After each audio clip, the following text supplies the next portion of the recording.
O'rtoqlar, assalomu alaykum. Yaxshimisizlar? Sizlar yaxshimi? Bugun men sizlarga bitta axborot va tavsiyaviy kitob bermoqchiman. Ya'ni bu kitob Dan Brownning Raqamli qal'a asari Asaxiy tomonidan chop etilgan. Men bu kitobni 2022-yil o'qib tugatdim. Hozirgacha sotuv borasida O'zbekiston bo'yicha eng tep o'ringa ega ekan va men bu kitobni sizlarga aytib berishim kerak. Agar siz detektiv janrga va triller, texno triller janridagi kitob qidirayotgan bo'lsangiz yoki o'sha janrda kitob o'qib kelsangiz, anchadan beri men bu kitobni mingda ming, 100% emas, mingda ming bu kitob sizga tavsiya qilaman. Nima uchun? Bilasizlar, Amerikada NSA, ya'ni Milliy xavfsizlik agenti bor. U yerda hamma odamlarning ma'lumoti to'planadi. Ma'lumot qanaqa qilib ular yechadi? Ya'ni ularda translyator degan bitta super kompyuterdan ham kuchli bo'lgan kompyuter bor. Kompyuter deylik, lekin u kompyuter emas. U shifrlash, ya'ni har bitta xabarni shifr orqali yechadi. Ya'ni kiber xavfsizlik agentiga yetkazib beradi.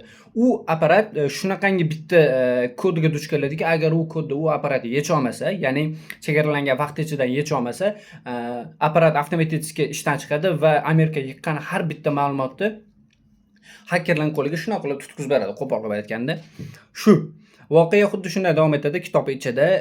Keyin siz u kitobni o'qiganingizdan keyin bu voqea qanday tugashini, nimalar bo'lishini, albatta siz u kitobni o'qib bo'lganingizdan keyin 100% ishoning, Dan Brownning hamma kitobini o'qib chiqishim kerak degan to'xtovga kelasiz. Chunki siz bu kitobni o'qishingiz shart agar siz o'sha men aytib o'tgan janrdagi hamma kitoblarni o'sha yo'nalishda kitob o'qiydigan bo'lsangiz, chunki bu kitob ishoning sizni shunaqangi o'ziga tortib ketadi, siz tasavvur ham qila olmaysiz.